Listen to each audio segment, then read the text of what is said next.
Alors aujourd'hui, on va voir ensemble comment résoudre certains problèmes mathématiques de l'univers matériel.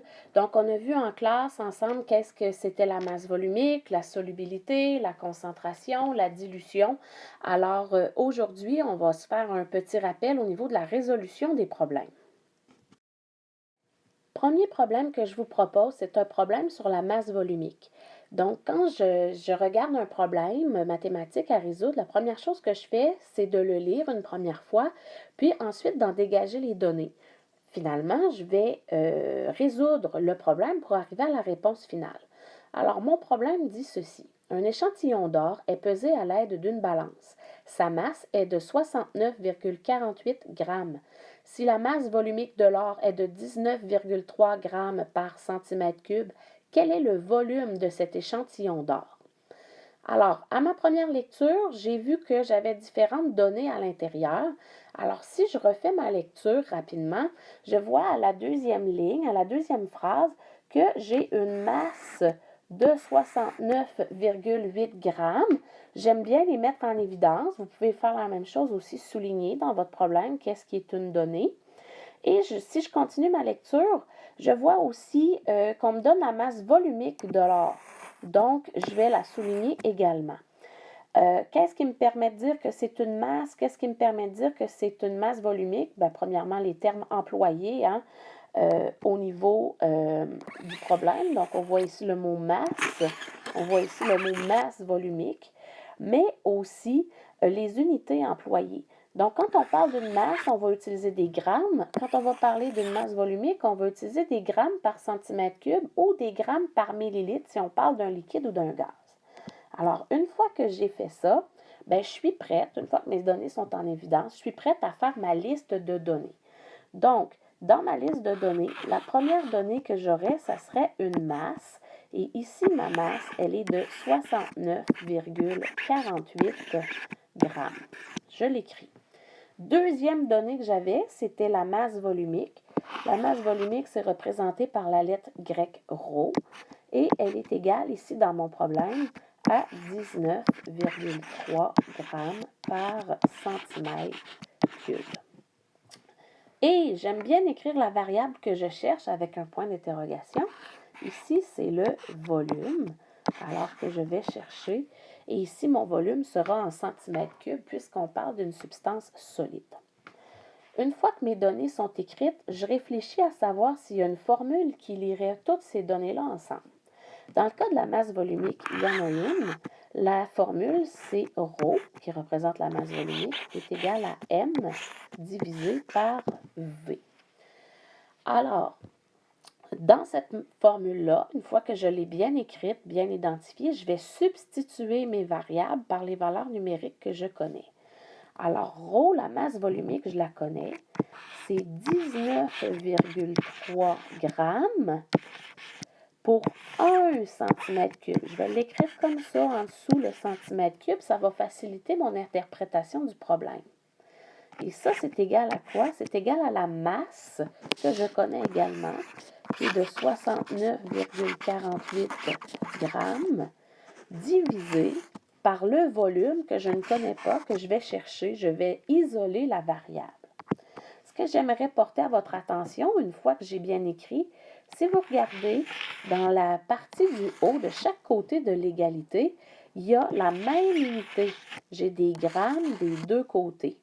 Et puis en bas, j'ai des centimètres cubes d'un côté. Ça veut dire que la variable que je cherche, elle va être également en centimètres cubes.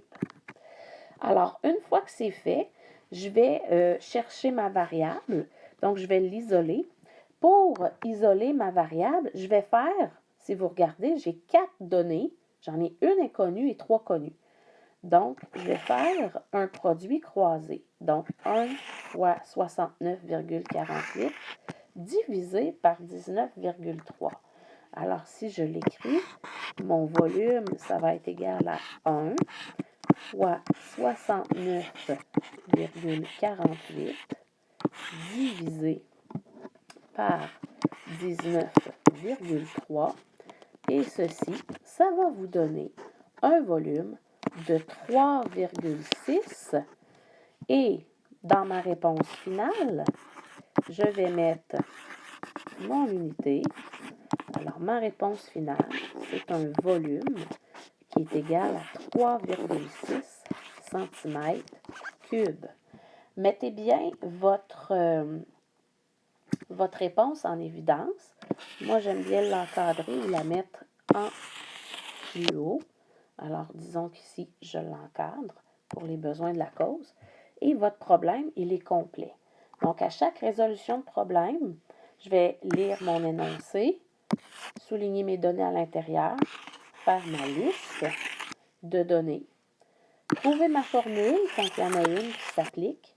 Je vais faire ma trace de calcul et je vais écrire ma réponse et la mettre bien en évidence pour pouvoir la retrouver facilement. Deuxième concept qu'on a vu en classe, c'était le concept de la solubilité qui représente la quantité maximale d'un soluté que je peux dissoudre dans 100 ml de solvant. Si je dépasse cette quantité maximale, je vais me retrouver avec un dépôt au fond de mon contenant avec la solution. Et à ce moment-là, on va dire que la solution, elle est saturée si je me retrouve avec un dépôt au fond. Alors, mon problème, pour le résoudre, je commence par le lire. Dans 250 ml d'eau à 20 degrés Celsius, on réussit à dissoudre un maximum de 89 g de sel. Quelle est la solubilité du sel dans l'eau? Donc, première chose, j'ai des informations importantes. La première information importante, c'est le volume de 250 ml parce qu'à l'intérieur de ce 250 ml-là, je pourrais mettre un maximum de 89 g de sel. Et on va chercher quoi aussi? On va chercher la solubilité. La solubilité, ça s'exprime toujours en grammes par 100 ml. C'est l'unité officielle de la solubilité. Alors, si j'écris mes données, j'ai tout d'abord un volume qui est de 250 ml. J'ai une masse que je peux mettre dans ce 250 ml-là qui est de 89 grammes et je vais chercher la solubilité.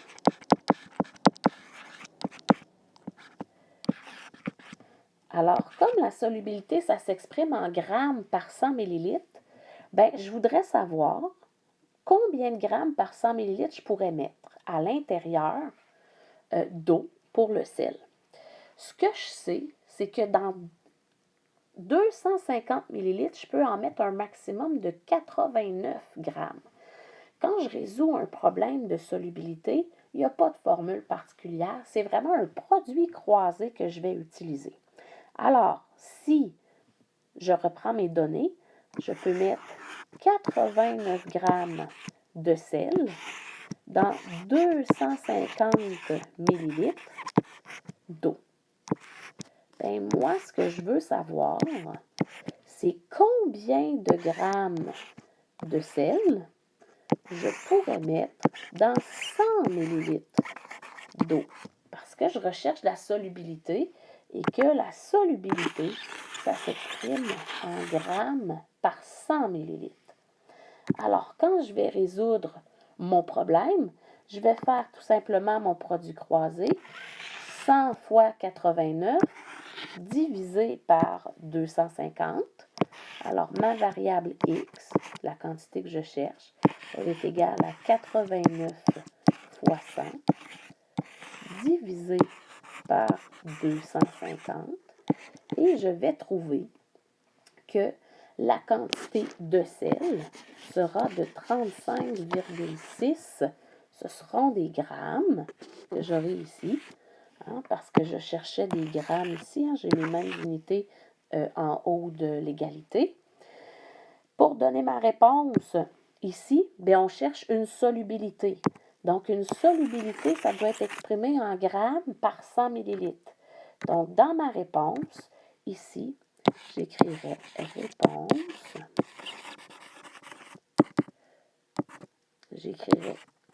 Pardon, je vais juste effacer ceci. J'écrirai solubilité de 35,6 grammes par 100 millilitres. Et là, j'aurai une réponse qui serait complète. Et je pourrais mettre cette réponse-là en évidence. Alors, disons qu'aujourd'hui, je lui fais un petit nuage autour. Je pourrais la souligner pour m'assurer qu'on la retrouve bien dans le problème. Alors, un problème de solubilité, j'ai à trouver la quantité maximale qui peut être dissoute dans 100 ml. Donc, l'unité de mesure de la solubilité est toujours le gramme par 100 ml. Et pour résoudre, je vais faire un produit croisé. Maintenant, au niveau de la concentration. La concentration, ça permet d'exprimer la quantité de soluté qui est présente à l'intérieur d'un volume donné de solution. Ça me permet de savoir s'il y en a beaucoup à l'intérieur. Dans ce cas-là, on dira qu'on a une solution concentrée. Ou ça me permettra de savoir si j'en ai très peu de soluté à l'intérieur de ma solution. On dira à ce moment-là qu'on a une solution diluée. Des problèmes de concentration, des façons de résoudre, des types de problèmes en fait, il y en existe plusieurs. Je vous en présente un aujourd'hui dans la capsule vidéo, mais sachez que la résolution est toujours semblable. Vous pouvez toujours appliquer le même type de procédure pour pouvoir le résoudre. Alors, je lis mon problème, puis je vais sortir mes données en même temps. On dissout de l'iode dans de l'ammoniac pour préparer 625 ml de solution iodée. Alors ici, j'ai le 625 qui va être un volume. Quelle masse d'iode est nécessaire pour préparer une solution ayant une concentration de 4,2 g par litre? Donc, j'ai une concentration de 4,2 g par litre et moi, je vais chercher la masse de soluté que j'aurai besoin de dissoudre pour arriver à préparer ce 625 ml de solution à une concentration de 4,2 g par litre. Alors, première chose que je vais faire pour résoudre mon problème, je vais faire ma liste de données. Alors, tout d'abord, on a vu qu'on avait un volume qui était de 625 millilitres. Et on a également vu dans notre problème qu'on avait une concentration de 4,2 g par litre. Qu'est-ce qu'on cherche? On va chercher la masse de soluté qu'on aura besoin de dissoudre. Quand je travaille un problème de concentration, il y a une formule de base qui existe. Cette formule-là, je peux l'utiliser quand j'ai un problème comme ici qui traite d'une concentration en grammes par litre. Cette formule-là, elle dit que la concentration est égale à la masse divisée par le volume. Cependant, souvent, en fait, dans tous les cas de problèmes de concentration, je peux utiliser le produit croisé pour résoudre mon problème. Et c'est ce que je vais faire ici parce que je crois que c'est la méthode que vous allez utiliser d'instinct. Alors, qu'est-ce que je connais? Je connais ma concentration qui est de 4,2 grammes pour 1 litre. Alors, c'est ce que ça me dit ici au niveau de ma concentration. Cependant, les litres ici, ils m'intéressent moins puisque le volume que je veux préparer, lui, il est en millilitres. Alors, des litres et des millilitres, c'est pas vraiment compatible si je veux faire un produit croisé. Alors, je vais transformer mes litres en millilitres. On se rappelle que dans 1 litre, il y a 1000 millilitres de liquide. Et une fois que mes litres ont été transformés en millilitres, bien, je peux procéder à la résolution de mon problème. Donc, j'ai 4,2 grammes de soluté à l'intérieur de 1000 millilitres de solution. Cependant, moi, ce n'est pas 1000 millilitres de solution que je voudrais préparer, c'est 625 millilitres de solution que je voudrais faire. Donc, moi, j'aurais besoin de savoir combien de grammes, donc quelle masse de soluté j'aurais besoin de dissoudre. Alors, je dois isoler la variable X ici dans mon produit croisé. Je vous rappelle que je traîne mes unités juste pour m'assurer que je mets les grammes avec les grammes, donc dans le haut ici de l'égalité, et que je mets mes millilitres avec mes millilitres dans le bas de l'égalité. Donc, si j'isole la variable x, qu'est-ce que je ferai dans le fond? Je ferai un produit croisé. Donc, j'aurai 625 multiplié par 4,2 divisé par 1000. Donc, si je l'écris, 625 fois 4,2 divisé par 1000. Et une fois que j'entre ça dans ma calculatrice, je vais trouver une quantité, une masse de 2,63 grammes. On se rappelle, hein, ce sont des grammes parce que je vais chercher des grammes dans mon produit croisé. Qu'est-ce qu'il me reste à faire? Il me reste tout simplement à écrire ma réponse. Alors, ma réponse ici, hein, on n'oublie pas de faire une réponse complète. Ma réponse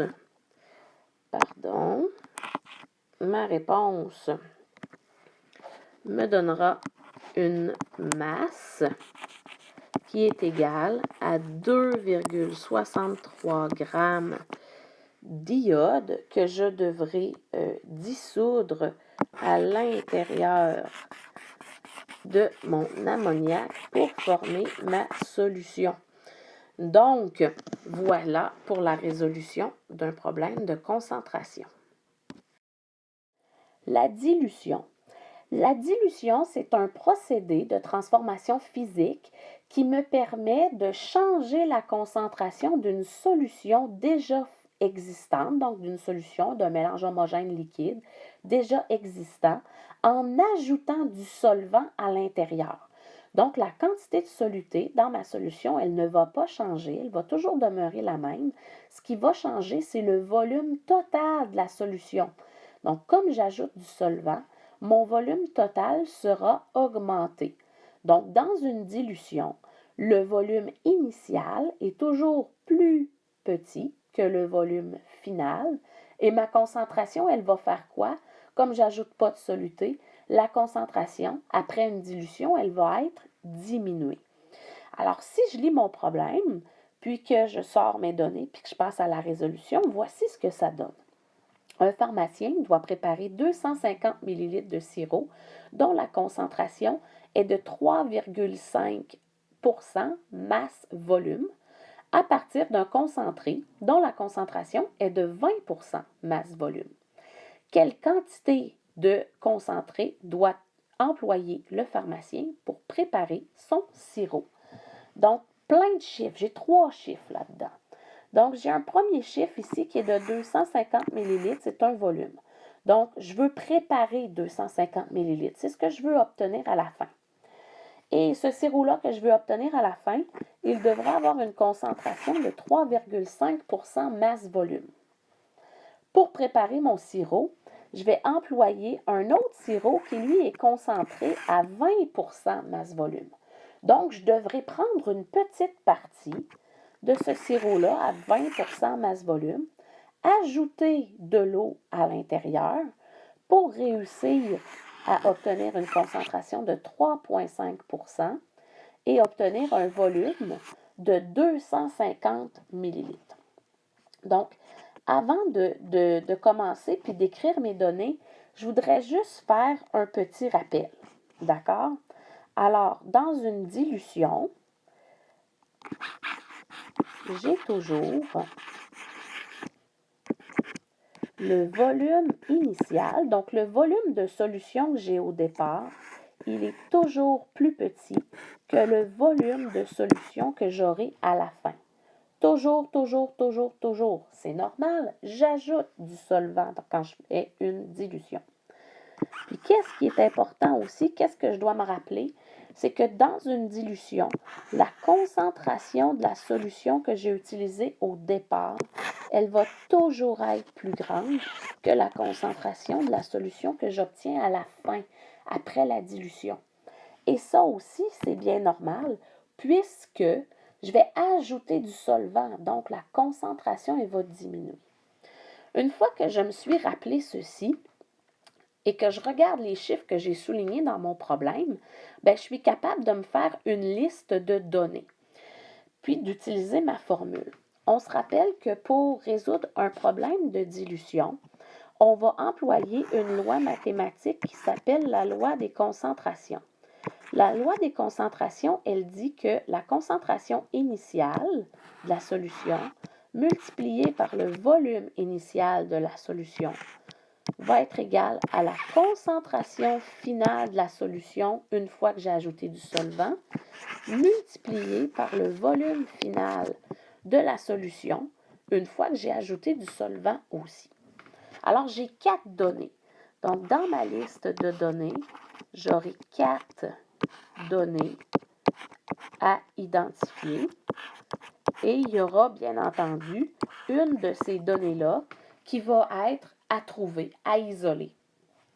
Peu importe la donnée qui va me manquer, la formule que j'ai ici, donc la loi des concentrations, elle reste toujours la même, puis je vais toujours isoler ma variable de la même façon à l'intérieur. C'est comme en mathématiques, vous isolez le X. Donc, si je relis mon problème, mon pharmacien doit préparer 250 ml de sirop. Donc, c'est ce qu'il veut avoir à la fin. Donc, c'est son volume final. Ça serait 250 ml. Et le sirop qu'il veut avoir à la fin, il doit avoir une concentration de 3,5% masse volume. Comment il va faire? Bien, je voudrais savoir quelle quantité de concentré il devra employer. Donc, quel volume de solution concentrée il va employer. Puis sa solution concentrée, je connais sa concentration, c'est de 20% masse volume. Alors, tout ce qui me reste à faire maintenant, c'est de m'assurer, que les unités des concentrations sont les mêmes. Donc, pour ma concentration initiale, j'ai une unité de pourcentage masse-volume. Pour ma concentration finale, j'ai une unité en pourcentage masse-volume. Ça fonctionne. Je regarde mes volumes. Mon volume final, il y a une unité de millilitres. Ça veut dire que mon volume initial, quand je vais le trouver, ça va être aussi des millilitres. J'utilise ma formule de loi des concentrations et je substitue à l'intérieur. Alors, 20 pour ma concentration initiale, multiplié par mon volume initial que je ne connais pas, X, est égal à ma concentration finale, 3,5, multiplié par mon volume final, qui est de 250. Alors, je fais mes multiplications, je me retrouve avec 20x est égal à 875. Et là, si je veux isoler le x, qu'est-ce que je vais devoir faire? Je vais devoir diviser par 20 des deux côtés. Donc, mes deux termes, je vais les diviser par 20. Donc, je vais me retrouver avec 20x divisé par 20 est égal à 875 divisé par 20. Je vais avoir le x qui va être égal à 43,75 millilitres. Donc, ma réponse ici sera que mon volume initial de solution sera de 43,75 millilitres. Et boy, mon millilitre n'arrache un peu. Un instant, on va se mettre ça beau.